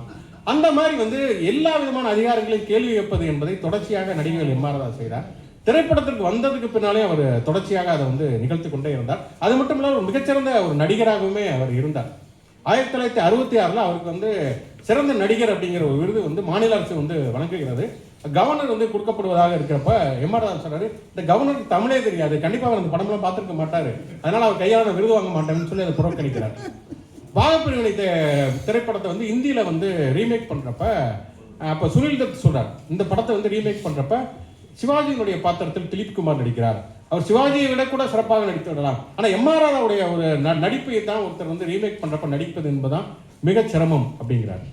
அப்ப தொடர்ச்சியாக வந்து திரைப்படங்களை வந்து தாக்கத்தை எப்படி வந்து பராசக்திங்கிறது வந்து ஒரு மிகப்பெரிய தாக்கத்தை ஏற்படுத்தியதோ அதே போல எம் ஆர் ராதாவுடைய ரத்த கண்ணீர் வந்து இன்னைக்கும் பார்த்தோம்னு சொன்னாலுமே கூட அது வந்து ரெலவெண்டாக இருக்கக்கூடிய ஒரு விஷயமாக எம் ஆர் ராதாவுடைய நாடகம் அப்படிங்கிற சினிமா என்பது இருந்தது அப்படிங்கிறத பார்க்கிறோம். இடையில எக்கச்சக்கமான பிரச்சனைகள் அவருக்கு இருந்தது பார்த்தோம். இடையில எம்ஜிஆர் சுட்டு அவர் சிறைக்கு போனார். மிசாவில் வந்து கைது செய்யப்பட்ட ஒரே நடிகர் வந்து நடிகர் எம் ஆர் ராதா தான். மிசாவில் கைது செய்யப்பட்டு அவர் சிறையில் இருக்கார். அவருடைய மனைவி வந்து சொல்றாங்க, மாமா நீங்க வந்து ஆமா நான் தப்பு தான் பண்ணிட்டு எழுதிட்டு வெளியில வந்து அப்ப நிறைய பேர் எழுதி கொடுத்துட்டு வெளியில வருவது என்பது வழக்கமாக இருந்தது. திமுக இருந்தவங்கலாம் நான் கட்சியிலே இல்லைன்னா எழுதி கொடுத்தது வழக்கமாக இருந்ததுனால நான் தப்பு செஞ்சேன்னு எழுதி கொடுத்து வெளியில வந்துருங்க மாமா அப்படின்னு அவங்க மனைவி சொல்லியிருக்காங்க. எம் ஆர் ராதா சொல்லியிருக்கா, அப்படி வந்து நான் என்ன தப்பு செஞ்சேன்னு எனக்கும் தெரியாது, இணையத்துக்கு உள்ள போட்டவனுக்கு நான் என்ன தப்பு செஞ்சேங்கிறது தெரியாது, நான் என்ன எழுதி கொடுக்குறது அப்படின்னு இருக்காரு. எம்ஜிஆர் சுட்டு சிறையில் இருக்கிறப்ப அவர் வந்து குடிக்க போயிருக்காரு, டவலை கட்டிட்டு குடிக்க போறப்ப ரிலீஸ் ஆகக்கூடிய செய்திகள் வருகிறது, உங்களை ரிலீஸ் பண்ண வச்சுட்டாங்கப்ப அதனால என்னப்பா நான் போய் குளிச்சுட்டு வரேன் அப்படின்னு சொல்லிட்டு அப்புறம் சாவகாசமாக குளித்து விட்டு தான் வந்து சிறையை விட்டு வெளியில் வந்திருக்காரு. இப்படி வந்து ஒரு மிகப்பெரிய ஒரு அசாத்தியமான கடைசி காலகட்டத்தில் அவர் வந்து இந்த எம்ஜிஆருடைய வழக்கெல்லாம் பிறகு அவர் ஒரு 5-6 படங்கள் நடிப்பதாக இருந்தது. அவர் வெளியில் வரல. அதில் 2 படங்களோட டைட்டில் என்னன்னா சுட்டான் சுட்டால் சுட்டேன், நான் தான் சுட்டேன் அப்படின்னு 2 டைட்டில் வைத்து திரைப்படம் நடிப்பதாக இருந்தது. அப்படி வந்து எம் ஆர் ராதா என்பவர் வந்து நாடகமாக இருக்கட்டும் அல்லது சினிமாவாக இருக்கட்டும் தொடர்ச்சியாக இந்த மாதிரியான விஷயங்களை வந்து கொண்டு போவது அப்படிங்கிறத மிக முக்கியமானவராக இருந்தார் அப்படிங்கிறத பார்க்குறோம். அப்படி வந்து நம்ம வந்து பாரதிதாசன்ல இருந்து எம் ஆர் ராதாவில் இருந்து முதன்மையான நாயகர்கள் இருந்தார்கள் என்றாலுமே கூட அதை தாண்டி ஏராளமான பங்களிப்பை வந்து செலுத்தியிருக்கிறார்கள் அப்படிங்கிறது நமக்கு தெரியும். இதை தாண்டி நம்ம திராவிட சினிமாக்களுடைய பொதுத்தன்மை என்ன அப்படின்னு நம்ம வந்து திராவிட சினிமாக்கள்ல சாதி எதிர்ப்பு இருந்தது, மூடநம்பிக்கை எதிர்ப்பு இருந்தது, பார்ப்பன எதிர்ப்பு இருந்தது, புராண மறுப்பு இருந்தது அப்படிங்கிற விஷயங்களை நம்ம பேசுகிற பொழுது அதை தாண்டி பல்வேறு விதமான விஷயங்கள் இருந்தது. என்ன அப்படின்னு சொன்னா வந்து ஒண்ணு என்ன அப்படின்னு சொன்னா பண்ணையார் எதிர்ப்பு அப்படிங்கிறதுமே தொடர்ச்சியாக திராவிட இயக்கங்களுடைய நாடகங்கள், சிறுகதைகள், நாவல்களாக இருக்கட்டும் அல்லது திரைப்படங்களாக இருக்கட்டும் தொடர்ச்சியாக இருந்தது. அண்ணாவுடைய கலைஞருடைய திரைப்படங்கள் எல்லாவற்றிலையுமே பண்ணையார்கள், ஜமீன்தார்கள் என்பவர்கள் வில்லன்களாக தொடர்ச்சியாக சித்தரிக்கப்பட்டார்கள். அன்னைக்கு வந்து ஒரு இடதுசாரி மனோபாவத்துடைய ஒரு தாக்கமாக கூட அதை சொல்லலாம். தொடர்ச்சியாக பண்ணையார் எதிர்ப்பு, ஜமீன்தார் எதிர்ப்பு என்பது தொடர்ச்சியாக இருந்தது நம்ம பார்க்கிறோம். அதே மாதிரி பார்த்தோம்னு சொன்னா வந்து அண்ணா மன்னர் திரைப்படங்களுக்கு, ராஜாராணி திரைப்படங்களுக்கு வசனம் எழுதவில்லை, கலைஞர் நிறைய திரைப்படங்களுக்கு வசனம் எழுதுறாரு அப்படின்னு சொன்ன வந்து அந்த திரைப்படங்களை பார்த்தோம்னா மன்னர் அந்த ராஜாராணி திரைப்படங்கள்ல கடைசியில் பார்த்தோம்னா அது வந்து மக்களாட்சியை நோக்கி முடிவதாகத்தான் இருக்கும். அது மன்னர் திரைப்படங்களாக இருக்கும். ஆனா கடைசியில் வந்து மக்களாட்சி தான் தேவை அல்லது மக்கள் சார்ந்த விஷயங்களை சொல்லுவது அப்படிங்கிற ஒரு விஷயமாகத்தான் வந்து அது இருந்திருக்கிறது அப்படிங்கிறத பார்க்கிறோம். இன்னொன்று வந்து பொதுவாக திராவிட இயக்கம் என்பதை வெறுமனே பார்ப்பனர் ஆதிக்கத்தை மட்டும்தான் அது எதிர்த்தது, அது இடைநிலை சாதிகளுடைய அதிகாரத்தை உறுதி செய்து விட்டது என்கிற ஒரு விமர்சனம் இருக்கிறது. அதுல முற்றிலும் நியாயமே இல்லைன்னு நம்ம ஒதுக்கிட முடியாது. ஆனால் தொடக்க காலகட்டத்தில் நீங்க பாத்தீங்கன்னா அண்ணா, கலைஞர் போன்றவர்கள் அல்லது திராவிட இயக்கத்தினுடைய இலக்கியங்கள் அல்லது சினிமாக்களை பார்த்தோம்னா அது வெறுமனே பார்ப்பனர் எதிர்ப்பு மட்டும் இல்லை, இடைநிலை சாதிகளுடைய அதிகாரத்தை கேள்வி கேட்பது அப்படிங்கிறது தொடர்ச்சியாக இருக்கிறது. நீங்க வந்து நான் முதலே சொன்ன மாதிரி அண்ணாவுடைய வேலைக்காரி அந்த கதையில வந்து வேதப்ப முதலியார் தான் இல்லைனா இருக்கிறது மாதிரி பல கதைகளை பார்த்தோம்னா முதலியார் மாதிரியான பார்ப்பனர்களுக்கு அடுத்த நிலையில் இருக்கக்கூடிய ஆதிக்க சாதியினர்கள் அவர்களுடைய ஒரு மௌடிக நிலை என்பதை தொடர்ச்சியாக கேள்விக்குள்ளாக்குவது அப்படிங்கிறது தொடர்ச்சியாக இருந்தது அப்படிங்கிறத நம்ம பார்க்கிறோம். அதே மாதிரி பார்த்தோம்னு சொன்னா வந்து ஒரு இன்க்ளூசிவ்னஸ் அப்படிங்கிறது இருந்தது. பல்வேறு விதமான இப்ப குறவஞ்சி அப்படிங்கிற ஒரு திரைப்படம், கலைஞருடைய திரைப்படம்னா அது ஒரு மன்னராட்சியில் ஒரு மீனவ சமூகங்கிறது எப்படி புறக்கணிக்கப்பட்டது அப்படிங்கிறது இருந்தது. இஸ்லாமியர்களை உள்ளடக்குவது அப்படிங்கிறதுமே இருந்தது. நீ மலைக்கலுடைய திரைப்படத்தில் பார்த்தீங்கன்னா அவர் வந்து அதான் ராபின்குட் திரைப்படத்தினுடைய ராபின்குட் கதை தான் அது. அதில் வந்து இஸ்லாமியர் இடத்துல தான் எம்ஜிஆர் இருப்பார். அது திராவிட சினிமாக்களை தாண்டி அன்னைக்கு பார்த்தோம்னா இஸ்லாமியர்களை வந்து ஒரு அணுக்கத்தோடு அணுகுவது அப்படிங்கிறது அன்னைக்கு இருந்தது. பின்னால் இப்படி 90களில் இஸ்லாமியர்களை வந்து ஒரு தேச விரோதிகளாக உள்ள ஒரு அந்நியர்களாக சித்தரிப்பதுங்கிறதுக்கு மாறாக அன்னைக்கு பார்த்தோம்னா வந்து இஸ்லாமியர்களை வந்து ஒரு நண்பர்களாக ஒரு எப்போதுமே வந்து உறவு கொள்ளக்கூடிய ஒரு சமூகமாக அது தொடர்ச்சியாக சித்தரித்தது. நிறைய அரேபிய கதைகள் அப்ப படமாக்கப்பட்டது. அலிபாபு 40 திருடனாக இருக்கட்டும், பாக்தாத் திருடனாக இருக்கட்டும், குலை பகவாலியாக இருக்கட்டும், நிறைய படங்களை வந்து எம்ஜிஆர் நடித்திருக்காங்க என்பது ரொம்ப ரொம்ப ஆச்சரியகரமான ஒரு விஷயம் அப்படின்னே சொல்லலாம். அதே மாதிரி திராவிட இயக்க சினிமாக்களில் இருக்கக்கூடிய இன்னொரு பண்பு என்னன்னா, பெண் தெய்வங்களை முன்வைத்து கேள்விகள் கேட்பது. பொன்முடி அப்படிங்கிற பாரதிதாசனுடைய அந்த படத்தில் பார்த்தோம்னா, பொன்முடி ஒரு வணிகர். அவர் வந்து வடநாட்டில் வந்து வியாபாரம் செய்ய போறாரு. அப்படிங்கிறப்ப அங்கே வந்து வடநாட்டில் இருக்கக்கூடிய ஒரு கும்பல் வந்து என்ன சொல்றாங்கன்னா, இவங்க இந்த பசுமாடெல்லாம் கூட்டிட்டு போறாங்க, நாங்கள் வந்து யாகம் நடத்த போறோம், வேள்வி நடத்த போறோம் நாங்க, அதனால உங்க பசுமாடுகள்லாம் தாங்க. அப்படிங்கிறப்ப வேள்வி நடத்துவது எங்களுடைய கலாச்சாரம் கிடையாது அப்படிங்கிறாங்க. ஒரு சின்ன போர் நடக்கிறது, இவர்கள் எல்லாம் கைது செய்து உள்ள போடுறாங்கிறப்ப அவங்க வந்து காளி மாதாவுக்கு பலி கொடுக்க போறாங்கிறப்ப அந்த பொன்முடி வந்து காளி மாதாவிடம் போய் கேட்கிறார், நீங்களாம் ஒரு கடவுளா, இந்த மாதிரி வந்து மனித உயிர்களை வந்து பலி கொள்வது சரியானதானா அப்படிங்கிற கேள்வியை வந்து பாரதிதாசனுடைய பொன்முடியில கேள்வி வருகிறது. வேலைக்காரி படத்துல பார்த்தோம் சொன்னா, இந்த ஆனந்தன்கிற கேரக்டர் வேதப்ப முதலியாருங்கிற ஒரு மோசடித்தனமான ஆள், இவ்வளவு புகழை பெற்றிருக்கிறார், இவ்வளவு பணத்தை பெற்றிருக்கிறார் அப்படிங்கிறத காளி மாதாவிடம் போய் கேள்வி கேட்கிறான். நமக்கு தெரியும் பராசக்தியில வந்து அம்பாலா பேசினாள் அப்படிங்கிற ஒரு வசனம் நமக்கு தெரியும். அப்ப பெண் தெய்வங்களை முன்வைத்து கேள்விகள் கேட்பது, அன்னைக்கு பெண் தெய்வங்கள் என்பது எப்போதுமே வந்து நீங்க வந்து ஒரு ஆண் தெய்வங்களை விட அல்லது ஒரு நிறுவனமயமாக்கப்பட்ட பெருங்கடவுள்களை விட இந்த அம்மன் அப்படிங்கிறது மக்களோட எப்பயுமே கனெக்டடா இருக்குது. அப்படிங்கிறப்ப அதை முன்வைத்து கேள்விகள் கேட்பது அப்படிங்கிற விஷயங்கள் தொடர்ச்சியாக திராவிட சினிமாக்கள் இருந்தது அப்படிங்கிறத நம்ம பார்க்கிறோம். அதே போல என்னன்னா, திராவிட இயக்கத்திற்கு வெளியிலே இருக்கக்கூடிய கருத்துக்களை தங்களுக்கு சாதகமாக பயன்படுத்துவது அப்படிங்கிற பொன்முடி பாரதிதாசனுடைய பொன்முடியில் பார்த்தீங்கன்னா குமரகுருபரங்கிற கேரக்டர் வரும், சைவத்தை சேர்ந்த குமரகுருபரன் வரும். அதே மாதிரி வந்து மலைக்கல்லன் படம், மலைக்கல்லனுடைய கதைங்கிறது நாமக்கல் கவிஞருடைய கதை.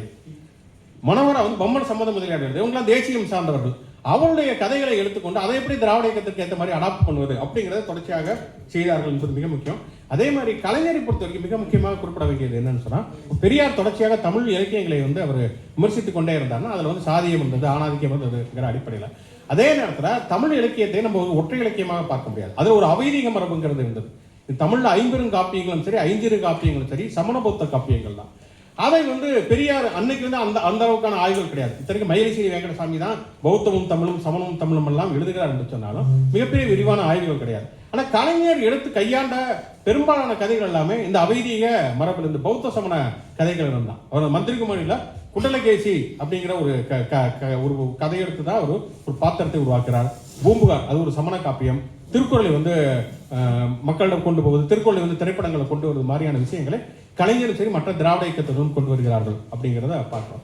இப்படி திராவிட இயக்கம் என்பது, திராவிட சினிமா என்பது ஒரு விரிவாக ஆய்வு செய்யப்பட வேண்டியது. அப்ப இந்த திராவிட சினிமாக்கள் வந்து பிரச்சனைகளே கிடையாதுன்னா கண்டிப்பாக பிரச்சனைகளும் இருக்கிறது. என்ன பிரச்சனைனா, மிக முக்கியமாக இந்த திராவிட சினிமாக்கள்ல பெரியாரிடம் இருந்து அவர்கள் வேறுபட்ட மிக முக்கியமான ஒரு விஷயம், ஒரு மேல் சென்ட்ரிக் வியூ அப்படிங்கிறது இருந்தது. ஒரு ஆண்மைய பார்வைங்கிறது தொடர்ச்சியாக அதில் இருந்தது. அப்போ ஒரு குடும்ப பெண் என்ற ஒரு லட்சியமான ஒரு பெண் அப்படிங்கிறது தொடர்ச்சியாக திராவிட சினிமாக்கள்ல சித்தரிக்கப்பட்டது. திருமண முறைக்கு குடும்ப அமைப்புக்கு வெளியிலே இருந்த பெண்கள் வில்லிகளாக சித்தரிக்கப்பட்டார்கள். அது ரத்த கண்ணீர்ல காந்தா கதாபாத்திரமாக இருக்கட்டும், அல்லது மனோகரா திரைப்படத்துல வசந்த சேனா திரைப்படமாக இருக்கட்டும், அப்படி திருமண குடும்ப முறைக்கு வெளியில இருக்கக்கூடிய பெண்கள் வில்லிகளாக சித்தரிக்கப்பட்டார்கள். அதுக்காக முற்றிலுமாக அது ஒரு ஆணாதிக்க சினிமான்னு சொல்ல முடியாது. அதே மாதிரி தான் இப்படியான பிரச்சனை இருந்தாலும் கூட அதே ரத்த கண்ணீர்ல தான் கடைசியில எம்ஆர் ராதா தன்னுடைய மனைவியை வந்து இன்னொரு தன்னுடைய நண்பருக்கு திருமணம் செய்து வைப்பார் அப்படிங்கிற மாதிரியான விஷயமும் முதல்ல அங்கதான் நடக்குது. மந்திரிகுமாரியுடைய கதையே என்ன அப்படின்னு சொன்னா, வந்து ஒரு திருடன் தன்னுடைய மனைவியை ஏமாத்தி மலையில தள்ளுறதுக்காக கூட்டிட்டு போறான். அதனால தான் வாராய் நீ வாராய் பாட்டு வரும். ஆனா இவன் வந்து உன்னை 3 தடவை சுத்திட்டு வரேன்னு சொல்லிட்டு அந்த கணவனை கீழே வந்து தள்ளி விட்டுவான். இந்த மாதிரியான விஷயங்கள் இருக்கட்டும், அல்லது பராசக்தியில வந்து அந்த கேரக்டர், அந்த விமலாங்கிற கேரக்டர், பண்டரிபாய் நடிக்கக்கூடிய கேரக்டர் தான் மிகப்பெரிய சீர்திருத்தத்துக்கு வந்து அந்த படத்துல பேசுவோம். பராசக்தி படத்துல வி கே ராமசாமி அந்த கல்யாணி கேரக்டரை வந்து பாலியல் ரீதியிலாக வந்து அத்துமீற முயல்கிற பொழுது அவங்க மனைவி வந்துருவாங்க. அந்த மனைவி வந்து கேட்பாங்க, நீ வந்து இந்த மாதிரி ஒரு பொண்ணை வந்து கையை பிடிச்சிருக்கிறேன், நானும் ஒருத்தர் கையை பிடிச்சிருந்தா என்ன ஆகும் அப்படிங்கிற கேள்வியை 1952 வந்து கேட்ட ஒரு பெண்ணாக அந்த கேரக்டர் இருந்தது. அப்படி வந்து முழுக்க ஒரு ஆணாதிக்க சினிமான்னு சொல்ல முடியாவிட்டாலும் ஒரு ஆண்மைய கூறு என்பது திராவிட சினிமாக்கள்ல இருந்தது. அது உச்சம் பெற்றது எம்ஜிஆருடைய திரைப்படங்கள். அது வந்து தொடர்ச்சியா நமக்கு தெரியும். வந்து பொம்பளை சிரிச்சா போச்சு, இப்படி தான் இருக்க வேணும் பொம்பளை. அதுக்கப்புறம் வந்து ஒரு படித்த பெண்கள், ஒரு நவநாகரிக உடையணிந்த பெண்கள் என்றாலே ஒரு திமிர் பிடித்தவர்கள், ஆங்கிலம் பேசக்கூடியவர்கள் அப்படிங்கிற ஒரு கருத்துருவாக்குங்கிறது எம்ஜிஆர் படங்கள் இருந்தது. அவர்களை அடக்குவதுதான் முழு நேர வழியாக எம்ஜிஆருக்கு இருந்தது. அதுக்கப்புறம் அது ரஜினிக்கு விஜய்க்குன்னு சொல்லி கைமாற்றப்பட்டது அப்படிங்கிறது நமக்கு தெரியும். அடுத்து திராவிட சினிமாக்கள் இருந்த ஒரு மிக முக்கியமான பிரச்சனை என்ன அப்படின்னா, 1967 திமுக ஆட்சி அதிகாரத்துக்கு வந்ததுக்கு பிறகு அவங்க கொஞ்சம் கொஞ்சமாக அதை வந்து அந்த கலையை வந்து கைவிட ஆரம்பித்தார்கள். ரொம்ப குறைவாகத்தான் திராவிட சினிமாக்கள் வர ஆரம்பித்தது. கலைஞர் மட்டும்தான் கடைசி வரைக்கும் இங்கே கொண்டே இருந்தார். ராமானுஜர் சீரியலுக்கு வந்து கதை வசனம் எழுத கூட வரைக்கும் அவர் பின்னாட்கள் வந்து 70கள் 80கள்லாம் வந்து நீங்கள் 70களிலேயே வந்து சினிமாவோட ஃபார்ம் மாறிடுச்சு. பாரதிராஜா வருகிற பொழுது வசனத்தை மையப்படுத்திய சினிமா என்பது மாறிவிட்டது. அப்போ காட்சியை மையமாக கொண்ட சினிமான்னு வருகிற பொழுது பழைய திராவிட இயக்க பாணிங்கிறது பெரிய அளவில் புரிந்து வரவில்லை. ஆனாலும் கலைஞர் வந்து அதை வந்து கைவிடலை. தொடர்ச்சியாக அவர் ஏதோ எழுதிக்கொண்டே இருந்தார். இன்னைக்கு இருந்தா கூட ஒரு வெப் சீரிஸுக்கு ஏதாவது ஒரு வசனம் எழுதியிருப்பார். தொடர்ச்சியாக கலைஞர் மட்டும்தான் இயங்கிக் கொண்டிருந்தார், மற்றவர்கள்லாம் கைவிட்டார்கள். தெரியும், திராவிட இயக்கங்களில் நிறைய நடிகர்கள் இருந்தார்கள். திமுகவாலும் சரி, அதிமுகவையும் நம்ம ஒரு திராவிட கட்சின்னு நம்ம கன்சிடர் பண்ணோம்னா அதுலேயுமே சரி, டி ராஜேந்தர், பாக்கியராஜ், வாகி சந்திரசேகர், ராதாரவி, ராதிகா அப்படின்னு நிறைய பேர் இருந்தாங்க. ஆனால் அவங்க வந்து ஒரு அவர்கள் எடுத்தது திராவிட சினிமாக்கள் அப்படின்னு நம்ம சொல்ல முடியாது. ஆனால் கொஞ்சம் கொஞ்சம் பார்த்தோம்னா மனிதனுடைய திரைப்படங்களில் கொஞ்சம் திராவிட கருத்து இருந்தது. அப்புறம் வேலு பிரபாகரன், கடவுள் புரட்சிக்காரன் என்கிற 2 படங்களை அவர் எடுத்தார். ஆனாலும் பார்த்தீங்கன்னா அது வந்து ஒரு பழைய திராவிட சினிமாவுடைய பாணிகளில் தான் இருந்தது. இன்னைக்கு நவீன காலகட்டத்தில் சினிமா எப்படி இருந்தது அப்படிங்கிறது உள்வாங்காமையே ஒரு சினிமாவை எடுத்து அது வந்து தோல்வி அடைந்தது அப்படிங்கிறத பார்க்குறோம். ஆனால் அதை தாண்டி திராவிட சினிமாக்கள் இருக்கிறதோ இல்லையோ அதனுடைய தாக்கம் என்பது தமிழ் சினிமாவில் தொடர்ச்சியாக இருந்ததுங்கிறத பார்க்குறோம். திராவிட சினிமாக்கள் இந்த காலகட்டத்திலேயே எம்ஜிஆர் மாதிரியான படங்களில் நடித்த பொழுது திமுக விட்டு வெளியில போகக்கூடிய சிவாஜி கணேசன் தேசியம் சார்ந்த படங்கள், பக்தி படங்கள்லாம் நடிக்க ஆரம்பித்தார். ஆனால் அந்த பக்தி படங்கள் கூட பார்த்தீங்கன்னா திருவிளையாடல், கந்தன் கண்ணை மாதிரியான படங்கள் கூட அது ஒரு தமிழ் அடையாளம் சார்ந்த ஒன்றாக, முழுக்க முழுக்க ஒரு பார்ப்பனிய மையம் இல்லாத ஒரு திராவிட அடையாளம் சார்ந்த படங்களாகத்தான் அது இருந்தது அப்படிங்கிறத பார்க்கலாம். இப்போ இங்கே ஒரு ஆன்மீகம் என்பது கூட, ஒரு பக்தி என்பது கூட ஒரு தமிழ் அடையாளம் சார்ந்த ஒரு படமாக இருக்கிறதுக்கு தான் வெற்றி பெற்றது. அது ஒரு சமஸ்கிருதமயமாக்கப்பட்ட ஒரு படமாக இருந்த பொழுது ரஜினிகாந்துடைய பாபா ஒரு படுதோல்வியை தழுவியது அப்படிங்கிறத நம்ம பார்க்குறோம். பின்னால் 80கள் 90கள் வரைக்குமே திராவிட சினிமாக்களுடைய தாக்கம்ங்கிறது இங்கே இருந்தது அப்படிங்கிறத பார்க்கலாம். ஒன்றில் வந்து திராவிட சினிமாக்களுக்கே சம்பந்தம் இல்லாத நடிகர்கள் அப்படின்னு எடுத்துக்கிட்டீங்கன்னா, நீங்கள் கவுண்டமணி வந்து ஒரு படத்தில் கேட்பார், திருப்புகளை பாட பாட வாய்மணக்கம்னா ஏடா நான் பல்லு வளர்க்க மாட்டேன் நீங்க கேட்பார். இந்த மாதிரியான ஒரு வசனத்தை நீங்கள் வேற எந்த மாநிலத்திலையும் வேற எந்த படத்துலையுமே பேச முடியாது. இப்படி ஒரு நேரடியான ஒரு நாத்திக வசனத்தை வந்து கவுண்டமணி மாதிரி திராவிடத்துக்கு சம்பந்தமே இல்லாத ஒருவர் பேசுவார் அப்படிங்கிறத நம்ம பார்ப்போம். வடிவேலுடைய திரைப்படத்தை எடுத்தீங்கன்னா கனவுதேகர் பேக்கர் டீலிங் அப்படின்லாம் நீங்கள் சாதாரணமாக வேற படங்களில், வேற மாநில படங்களில் பண்ணிட முடியாது. அவர் வடிவேலு வந்து பார்ப்பனராக நடித்த ஒரே படம் அந்த சாமின்னு நினைக்கிறேன். அந்த படத்தில் அவர் பார்ப்பனராக நடித்திருப்பார். அரசோ சாமியோ, அரசு. அதில் கூட பார்த்தீங்கன்னா ஒரு கோயிலில் மணி அடிச்சுட்டு இருப்பாரு. அவருக்கு கவர்மெண்ட் வேலை வந்துடும், அடிச்சாம்பார் அப்பாயின்மெண்ட் ஆர்டர் கிளம்பிடுவார். ஆனால் ஒரு அரசு வேலை என்பது அந்த கோயிலில் மணி அடிப்பதை விட மிக முக்கியமானது, அது ஒரு மேம்பட்டது அப்படிங்கிற ஒரு மனநிலையை ஒரு பார்ப்பன கதாபாத்திரத்திலே வடிவேலு பேசுவது அப்படிங்கிறது. அதே மாதிரி பிஜேபி இன்னைக்கு என்னென்ன விஷயங்களை கையில் எடுத்திருக்கோ அந்த விஷயங்கள்லாம் தமிழ் சினிமாவில் கண்டுபிடிக்கப்பட்டு அது இயல்பாக மக்கள் ஏற்றிருக்கிறார்கள். குறிப்பாக பார்த்தோன்னா வைரமுத்து ஆண்டாளி பற்றி எழுதினார் என்பது ஒரு மிகப்பெரிய பிரச்சனையாக்குனாங்க. ஒரு ராமநாராயணன் படத்தில் கோவைச்சேரில் கிட்டத்தட்ட ஒரு ஆண்டாள் கதாபாத்திரத்திலே வருவாங்க, பெருமாள் அப்படின்னு வருவாங்க. அது வந்து பெருமாள் தான், விவேக் வந்து ஒரு பெருமாளாக வருவார். அது முழுக்க ஆண்டாளை வந்து கிண்டடிக்கக்கூடிய காட்சிகள் தான் இருக்கும். மக்கள் அதை ஏற்றுக்கொண்டாங்க, எந்த பிரச்சனையுமே இல்லை. கந்த சஷ்டி கவசத்தை வந்து இவங்க கருப்பூர் உலகமா அவங்க கருப்பூர் கூடம் இழிவுபடுத்திட்டாங்கன்னு சொல்லி வேல் யாத்திரையெல்லாம் பிஜேபி பண்ணுச்சு.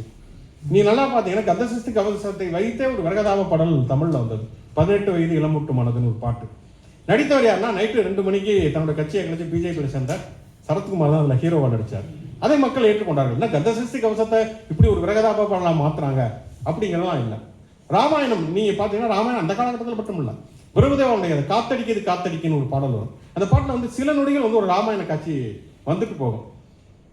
ராவணன் வந்து பிச்சைக்காரன் மாதிரி ஒரு வேடம் போட்டு வந்து சீதையை வந்து வர்றப்ப சீதை ராவணன் ஓடி போயிடுவாங்க. அந்த மாதிரியான ஒரு காட்சி சில நொடிகள் மட்டும் வந்துட்டு போகும். இப்போ இதையெல்லாம் வந்து மக்கள் இயல்பாக கொண்டார்கள் என்று சொன்னால் அந்த ஒரு மனநிலை வந்து இங்கே வந்து உருவானது அப்படின்னு சொன்னால், இந்த இயல்பாக்கம் நடந்திருக்குது என்று சொன்னால் அது திராவிட சினிமா வந்து உருவாக்கி ஒரு அடித்தளம் தான் மிக முக்கியமான ஒரு விஷயம். 2014 தான் பாலிவுட்ல பிகே அப்படிங்கிற ஒரு படம் வந்து வந்தது. 1952 பராசக்தி இங்கே வர முடிந்தது அப்படின்னு சொன்னால் அதுதான் வந்து ஒரு மிகப்பெரிய சாதனையாக இருந்தது. ஆனாலும் திராவிட சினிமாக்கள்ங்கிறது கலையையும் சரி இலக்கியத்தையும் சரி கைவிட்டு அவர்கள் வெறுமனே ஆட்சி அதிகாரத்தில் மட்டும்தான் அவர்கள் கவனம் செலுத்த ஆரம்பித்தார்கள். ஆனால் ஒரு நீண்ட காலகட்டத்திற்கு பிறகுதான் ஜனநாதன், ரஞ்சித் போன்றவர்கள் அரசியல் சினிமாக்களை எடுக்க ஆரம்பித்தார்கள் சொன்னால் அதுக்கு ஏதோ ஒரு வகையில் திராவிட சினிமாக்கள் என்பவை ஒரு காரணமாக இருந்திருக்கிறது அப்படின்னு நம்ம புரிஞ்சுக்கலாம். இப்போ ஜனநாதனுடைய திரைப்படங்கள்ங்கிறது முழுக்க முழுக்க மார்க்சியம் சார்ந்த திரைப்படங்களாக இருந்தாலும் அவர் எம்ஜிஆருடைய திரைப்படங்களை எனக்கு இன்ஸ்பிரேஷன் அவனே பல இடங்களில் பேசியிருக்காரு. கிட்டத்தட்ட பழைய திராவிட சினிமா பாணிகளை தான் அந்த புறம்போக்கு என்கிற பொதுவுடமே எடுத்து அந்த படம் ஃபெயிலியர் ஆச்சு. அந்த காலகட்டத்துக்கு அது புரிந்து வரவில்லை. அதேமாதிரி ரஞ்சித்தும் சரி பராசக்தி திரைப்படம் எனக்கு இன்ஸ்பிரேஷனாக இருந்ததுன்னு பல இடங்களில் குறிப்பிட்டிருக்கிறாரு. அது திராவிட இயக்கத்தின் மீது விமர்சனத்தை வைத்திருக்கலாம். அது இன்னைக்கு இருக்கக்கூடிய அழகியலின் அடிப்படையில் அமைந்திருக்கலாம். இதெல்லாம் நடந்தாலுமே கூட அதற்கு ஏதோ ஒரு வகையில் ஒரு அரசியல் சினிமாக்கான ஒரு அடித்தளத்தை திராவிட சினிமாக்கள் உருவாக்கி இருக்கிறது அப்படிங்கிறது மிக மிக முக்கியமான ஒரு விஷயம்.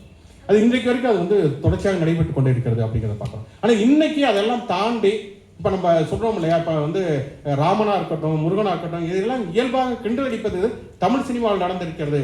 அதை மக்கள் ஏற்றுக்கொண்டார்கள் என்பதற்கு திராவிட சினிமா ஒரு காரணம் அப்படின்னு சொல்லிடப்படுது. இப்போ அதுக்கெல்லாம் ஒரு எதிர்ப்பு தெரிவித்து அதெல்லாம் முடக்கக்கூடிய செயல்களும் ஒரு பக்கத்தில் நடக்கிறது அப்படிங்கிறத நம்ம பார்க்கலாம். இப்போ அன்னபூரணி நயன்தாரா நடிச்ச படத்துல ஐயங்காரை இழிவுபடுத்திட்டாங்க அப்படின்னா அந்த காட்சி நீக்கப்படுகிறது. நெட்ஃபிளிக்ஸ்ல அந்த காட்சி நீக்கப்படுகிறது பார்க்கலாம். அப்போ அதுக்கு நம்ம அனுமதித்து விடக்கூடாது. இது இங்க இருந்த ஒரு மரபு. இந்த மரபுங்கிறது ஒரு வீரியமிக்க மரபு, ஒரு வெற்றி அடைந்த மரபு அப்படிங்கிறத கைவிடாமல் அதை செய்ய வேண்டும்ங்கிறது மிக மிக முக்கியமான ஒரு விஷயம். கடைசியாக பார்த்தோம்னா விஜய் ஒரு விளைபொருள் அப்படின்னு நம்ம சொல்லிக்கிற பொழுது அப்போ விஜய் இங்கே வெற்றி அடைந்து விட்டார், முதலமைச்சர் ஆகிவிட்டார், அவருடைய கட்சி 2 ஆண்டுகளில் ஆட்சியை பிடித்து விட்டது அப்படிங்கிறப்ப 2 விதமான கருத்துக்கள் சொல்லப்படுகிறது. ஒன்று என்னன்னா, இப்போ விஜய் மாதிரியான ஒரு நடிகர் அரசியலுக்கு வெற்றி பெற்று விட முடிகிறதுனா இது திராவிட இந்த சினிமா கவர்ச்சி என்பதே திராவிட இயக்கம் தான் உருவாக்கியது அப்படிங்கிற ஒரு விமர்சனம் இருக்கிறது. அது முழுக்க முழுக்க அதில் உண்மை இல்லை அப்படின்னா நம்ம ஒதுக்கிட முடியாது. அதில் உண்மையும் இருக்கத்தான் செய்கிறது. ஏன்னா இப்போ அண்ணாவெல்லாம் முதலாக எம்.ஆர். ராதாவுடைய நாடகத்தை பார்க்க போகிற பொழுது அவர் மேடை ஏறிய பேசுகிறார். இழந்த காலங்கிற நாடகத்தை எம்.ஆர். ராதா ஒரு 10 நாடகம் போட்டால் நாங்கள் திராவிட நாட்டை அடைந்து விடுவோம், நாங்கள் 100 மாநாடுகள் போடுவதற்கும் எம்.ஆர். ராதா சில நாடகங்கள் நடத்துவதும் சமந்தான் என்கிறாரு. எம்ஜிஆரை பற்றியும் ரொம்ப குளோரிஃபை பண்ணியுமே அண்ணா பேசியிருக்கிறார் என்பதெல்லாம் உண்மைதான். ஆனால் அதே நேரத்தில் இன்னொரு விஷயம் என்னன்னா இப்போ இலியாஸ் விரிவாக பேசினார். திராவிட சினிமாக்களுடைய தடயங்களை நம்ம விஜயனுடைய படங்கள்லாம் பார்க்க முடியாது. அது வேறு மாதிரியான சினிமாக்களாக தான் இருந்தது. விஜயனுடைய சினிமாக்கள்லாம் நான் சாதகமாக பார்க்கக்கூடியதுன்னா அது பெருமளவு சாதி பெருமிதத்தை நியாயப்படுத்தக்கூடிய அல்லது ஆதரிக்கக்கூடிய திரைப்படங்களாக விஜயனுடைய திரைப்படங்கள் இல்லை. ஆனால் அதே நேரத்தில் இஸ்லாமியர்களை தேச துரோகிகளாக தீவிரவாதிகளாக சித்தரித்ததிலிருந்து ஆணாதிக்கத்தில் பல்வேறு விதமான ஒரு பொது சார்ந்த கூறுகள் அந்த திரைப்படங்கள் இருந்ததுங்கிறத பார்க்குறோம். நாம் சொன்னது மாதிரி திராவிட சினிமாக்களுடைய ஒரு தொடர்ச்சியாக தலித் சினிமாக்கள்லாம் இங்கே உருவான பொழுது விஜயனுடைய சமகாலத்து பல நடிகர்கள் அதற்கு முகம் கொடுத்தார்கள். ரஜினி காலா காபாலி மாதிரியான படங்கள் நடித்தார், விக்ரம் தங்கலானி நடித்தார், தனுஷ் அசுரன் கரண் மாதிரியான படங்கள் நடித்தார். ஆனால் விஜய் மட்டும் அதை முற்றிலுமாக தவிர்த்தார் அப்படிங்கிறத பார்க்கலாம். அவர் சாதி எதிர்ப்பு படத்திலும் நடிக்கல, சாதிய படங்களும் நடிக்கவில்லை அப்படிங்கிற ஒரு நிலைப்பாட்டை விஜய் எடுத்தார். ஆனால் அவர் ஒரு அரசியல் கட்சியாக மாறுகிற பொழுது திராவிட அடையாளத்தை அவர் எடுக்கிறார். ஒன்று பார்த்தோம்னா பெரியாரை அவர் எடுக்கிறார். அதே போல தலித் சினிமா எழுச்சி அடையக்கூடிய காலகட்டத்தில் அவர் அம்பேத்கரையும் அவர் எடுக்கிறார். அவருடைய திரைப்படங்கள் அது பெருசா இல்லைனாலும் அதை எடுக்கிறார். அப்ப என்னன்னா இங்கே அது ஒரு வெற்றியடைந்த மாடல் என்பதை விஜய் புரிந்து வைத்திருக்கிறார் அப்படிங்கிறத நம்ம பார்க்கிறோம்.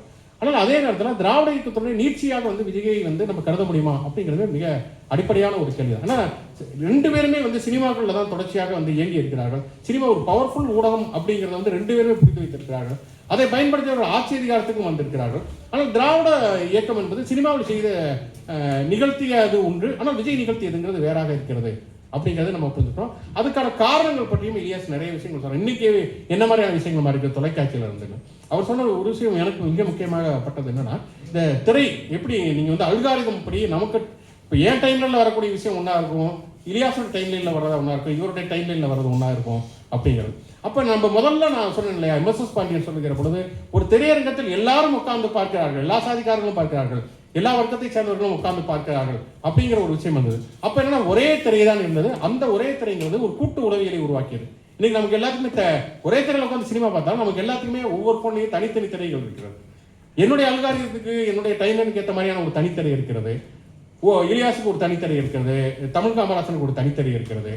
ஆனால் இந்த தனித்தனி திரைகள் எல்லாமே சேர்ந்து ஒரு கூட்டு உளவியலை உருவாக்கி இருக்கிறது அப்படிங்கிறது உண்மையிலேயே ஒரு ஆய்வுக்குரிய ஒரு விஷயம். நம்ம முற்றிலுமாக இது எல்லாமே நெகட்டிவாக பார்க்க வேண்டிய அவசியமே கிடையாது. ஏன்னா நீங்கள் இப்போ டிக்டாக் மாதிரியான விஷயங்கள் வந்த பொழுது நான் ஒரு கட்டுரை எழுதியிருந்தேன். என்னன்னா இது எல்லாமே ஒரு வகையில் ஜனநாயகப்படுத்தப்பட்ட ஒரு விஷயமாகவே இருந்திருக்கிறது. நீங்கள் ஒரு காலகட்டத்தில் பார்த்தீங்கன்னா இப்போ வந்து ஒரு நாங்களாம் படிக்கக்கூடிய காலகட்டத்தில் ஒரு வகுப்பில் வந்து ஒரு பேச்சு போட்டிக்கு போகிறது ஒரு 5 பேர் போவாங்க, ஒரு டான்ஸ் ஆடுறது அந்த பாட்டு பாடுறது 5 பேர் போவாங்க. நீங்கள் பல தமிழ் சினிமாக்களை பார்த்துருப்பீங்க, பொண்ணு பார்க்க போகிறப்ப பொண்ணுக்கு பாட தெரியுமா அப்படின்னு கேட்பாங்க. எனக்கு தெரிஞ்சு 99% குடும்பத்தில் அப்படி எங்கேயுமே நடந்ததே கிடையாது. ஒரு பார்ப்பனர் குடும்பத்தில் அல்லது ஒரு இசை சம்மந்தப்பட்ட குடும்பத்தில் கேட்பாங்களே தவிர எல்லா படத்துலையுமே கேட்பாங்க பொண்ணுக்கு பாட தெரியுமா அப்படின்னு சொல்லி. ஆனால் டிக்டாக்லாம் வந்ததுக்கு பிறகு பார்த்தோம் அப்படின்னு சொன்னால் எல்லாருமே பாட ஆரம்பித்தார்கள், எல்லாருமே வந்து நடிக்க ஆரம்பித்தார்கள், எல்லாமே எதுவும் பேச ஆரம்பித்தாங்க, டப் மாஸில் நடிக்க ஆரம்பித்தாங்க. அப்போ வந்து அது ஒரு ஜனநாயகமயப்படுத்து. இப்போ ரீல்ஸ் வந்ததுக்கு பிறகு அது ஒரு ஜனநாயகமயப்படுத்தப்பட்டது. இன்னொன்று வந்து நீங்கள் ஒரு ஸ்கிரீன் அப்படிங்கிறது வந்து ஒரு அதிகாரத்தை உருவாக்கக்கூடிய உண்டாக்குறது. நம்ம கண்ணுக்கு மேலே ஒரு மேடை, ஒரு மேடை இருக்கிற பொழுது அது இப்போ நான் வந்து பேசிட்டு இருக்கேன், நீங்கள் பார்வையில் கீழே உட்காந்து கேட்குறீங்கிறப்ப ஒரு அதிகாரங்கிறது இருக்கிறது. ஆனால் அந்த அதிகாரம் இப்போ நீங்கள் வந்து இப்போ ஒரு கரகாட்டம் அப்படிங்கிற ஒரு விஷயம் வந்து இந்த மேடைக்கு கீழே வெளியில் நடக்கிறப்ப அது இயல்பாக வந்து அதோட பாலியல் எல்லாம் சேர்ந்து நடக்கும். அதுவே வந்து ஒரு பள்ளி விழாவிலேயோ அரசு விழாவிலேயோ ஒரு கரகாட்ட மேடையில் ஏறுறப்ப அதெல்லாம் தணிக்கை செய்யப்படுத்தப்பட்டு அது ஒரு செவ்வியல் பிரதியாக மாறிடும். அப்போ ஒரு அதிகாரம் அதில் இருக்குது. ஆனால் நீங்கள் மொபைல் ஃபோனில் வந்து உங்களுக்கு மேடைங்கிறதே கிடையாது. மேடை உங்கள் கண்ணுக்கு நேராக கிடையாது, உங்களுக்கு கண்ணுக்கு இணையாகத்தான் உங்களுக்கு ஒரு மேடை இருக்குது. அப்படிங்கிறப்ப அங்கே ஒரு அதிகாரங்கிறது தகர்க்கப்படுகிறது. அப்போ ஒரு ஜனநாயகங்கிறது உருவாகிறது. ஆனால் இதில் வந்து இன்னொரு பிரச்சனை என்ன நடக்கிறது அப்படின்னு சொன்னால் ஒரு தனித்தனி உலகமாக எல்லாருமே மாறிவிட்டார்கள் அப்படிங்கிறது தான் மிக முக்கியமான ஒரு விஷயம். ராஜனுடைய ஒரு கட்டளை சொல்றார், கன்னியாகுமரியில் போய் சூரிய உதயத்தை பார்க்கறது அப்படிங்கிறது கண்களால் சூரிய உதயத்தை பார்ப்பது, அதை அனுபவிப்பது அப்படிங்கிறத தாண்டி எல்லாமே ஒரு மொபைல் ஃபோன் வழியாக ஒரு சூரிய உதயத்தை பார்ப்பது, நான் இந்த இடத்துல இருப்பேன் என்பதை பதிவு செய்வது, மற்றவர்களுக்கு பதிவு செய்வது என்பதுதான் இன்னைக்கு மிக முக்கியமானதாக இருந்தது. ஒரு அனுபவத்தை வந்து நுகர்வது அப்படிங்கிறத தாண்டி இந்த அனுபவத்தை நான் நுகர்ந்தேன் அப்படிங்கிறத மற்றவங்களுக்கு சொல்வதே தான் இன்னைக்கு மிக முக்கியமாக இருக்கிறது. அப்போ இன்ட்ராக்ஷன் என்பது முழுக்க வந்து மொபைல் ஃபோன் வழியாகவே நடக்கிறது அப்படிங்கிறத நம்ம பார்க்கிறோம். இப்போ நான் நிறைய இந்த தேர்தலுக்கு பிறகு ஆய்வுகள் கூட இது எப்படி நடந்துச்சுன்னு ஏன் எல்லாருக்குமே தெரியலன்னா எல்லாருக்கும் தெரியலைங்கிறதா உண்மை. ஏன்னா அது வந்து ஒரு எல்லாருக்குமே அந்த இன்ட்ராக்ஷன்ங்கிறது இல்லை. அது வந்து தனித்தனி நபர்களாக வந்து நம்ம வந்து பிரிந்து போய் தான் இருக்கிறோம். அப்போ ஒரு கூட்டுத்திரை என்பது இன்றைக்கு உடைந்து ஒரு தனித்திரையாக இன்றைக்கு மாறி இருக்கிறது. அப்படிங்கிறப்ப இது வந்து கடந்த இனி வரக்கூடிய காலகட்டங்களில் எப்படி அரசியலில் எப்படி சினிமாக்கள் வந்து தாக்கத்தை ஏற்படுத்தும் அப்படிங்கிறது விவாதிக்கப்பட வேண்டிய ஒரு விஷயம். இப்போ என்னன்னா விஜயனுடைய வருகைக்கு பிறகு இப்போ அண்ணாமலைங்கிற ஒருத்தர் வந்திருக்காரு. அப்படிங்கிறப்ப அவர் ஏன் வந்து வருகிறார் அப்படின்னா இப்போ நீங்கள் வந்து பெரிய அளவு நீங்கள் கொள்கை சித்தாந்தம் இப்படிலாம் பெரிய சுமையெல்லாம் தூக்கிட்டு வர வேண்டியதில்லை. எல்லாருமே வந்து எல்லாத்துக்கும் வளர்ச்சி முன்னேற்றம் இந்த மாதிரி ஏதாவது 4 விஷயம் பேசுகிறா போதும். இங்கே வந்து ஒரு அரசியல் நீக்கம் செய்யப்பட்டதுங்கிறது ரொம்ப இயல்பாக நடக்கிறது. இதை நம்ம பயன்படுத்தணுங்கிறதுக்காக தான் அண்ணாமலை வருகிறார். அப்போ அவர் என்ன பண்ணுறாருன்னா ஏற்கனவே ஒரு பிஜேபிங்கிற ஒரு இந்துத்துவ கட்சியுடைய மாநில தலைவராக இருந்தாலும் அந்த அடையாளத்தை பற்றி எந்த கவலையுமே இல்லாமல் இல்லை அதை பற்றி எந்த விமர்சனங்களும் வைக்காமல் அவர் வருகிறார்னா அது விஜயனுடைய வெற்றி தந்திருக்கக்கூடிய ஒரு நம்பிக்கை அப்படிங்கிறத பார்க்குறோம். அப்போ அதில் ஒரு ஆபத்து இருக்கிறது அப்படிங்கிறதையும் நம்ம வந்து கருத வேண்டியதாக இருக்கு. இப்போ அரசியல் நீக்கம் ஒரு வகையில் இன்னைக்கு மாறி இருக்கக்கூடிய ஒரு சூழலை நாம் புரிந்து கொள்ள வேண்டுங்கிறது மிக முக்கியம் தான். அதே நேரத்தில் வந்து இது இந்த பிரச்சனைகளையும் சேர்த்து நாம் புரிந்து கொள்ள வேண்டியதும் ரொம்ப அவசியமானதாக இருக்கிறது. அது எல்லாருக்கும் திராவிட இயக்கமாக இருக்கட்டும், தலித் இயக்கமாக இருக்கட்டும், இடதுசாரிகளாக இருக்கட்டும், தமிழ் தேசியமாக இருக்கட்டும், எல்லாருக்குமே மிக முக்கியமாக இருக்கிறது. இன்னைக்கு கலை இலக்கியம் என்பது இப்போ நான் கடைசியாக மட்டும் ஒன்று சொல்லி முடிச்சிடறேன். இப்போ நேற்று நான் ஒரு வீடியோ பார்த்தேன். அதாவது இந்த தூத்துக்குடி ஸ்ரீ வைகுண்டத்தில் வந்து ஒரு பெண் வந்து தாவேக்காவை சேர்ந்த ஒரு பெண்ணு தான்.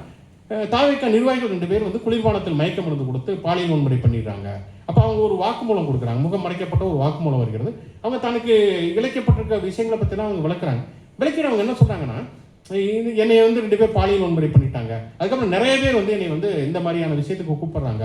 பிரியமான வலைப்படத்தில் வந்து விஜய் வந்து அந்த அக்ரிமெண்ட் போடுவார்ல அந்த மாதிரி என்கிட்ட கூப்பிடுறாங்க. தெரியப்பட மாதிரி விஜய்க்கு ஆக்ஷன் எடுப்பான்னு எதிர்பார்க்குறேன் அப்படிங்கிறாங்க. இப்போ என்னன்னா நீங்கள் அவங்களுக்கு தனக்கு இழைக்கப்பட்ட ஒரு அநீதியை சொல்லுகிற பொழுது கூட 2 சினிமா ரெஃபரன்ஸுங்கிறது தேவைப்படுகிறதுங்கிறத பார்க்குறோம். அப்போ ரொம்ப ஆச்சரியமா இருக்காங்கன்னா 2010க்கு பிறகு தமிழ் சினிமாவில் நிறைய மாற்றங்கள் நடந்திருக்கு. ஸ்பூப் சினிமா வந்து வெற்றி அடைந்திருக்கிறது, தமிழ் படம் 1, 2. அதுக்கப்புறம் பார்த்தீங்கன்னா பிளாக் ஹியூமர் வந்திருக்கிறது, கதாநாயக மையத்தை உடையக்கூடிய நிறைய விஷயங்கள் வந்திருக்கிறது, நான் லீனியர் சினிமாக்கள் வந்திருக்கிறது. இது எல்லாமே நடந்தாலும் நீங்கள் 40 வருஷத்துக்கு முன்னாடி இருக்கக்கூடிய அந்த ஹீரோவை மையப்படுத்தி ஒரு ரசிக உளவியல் என்பதும் இன்னைக்கு மிச்சம் இருக்கிறது. அப்படிங்கிறதையும் நம்ம வந்து புரிந்து கொள்ள வேண்டியதாக இருக்கிறது. உண்மையிலேயே வந்து அது எல்லாருக்குமே வந்து யாருமே உடனடியாக தெளிவான முடிவுக்கு வந்துவிட முடியாது. குழப்பங்கள் என்பவை எப்பவுமே சமூகத்தில் நல்லது தான் செய்யும். கூட்டாக சேர்ந்து சிந்திப்பது என்பதுதான் அதற்கான ஒரே வழி. வாய்ப்பளித்த நண்பர்களுக்கு நன்றி. வணக்கம்.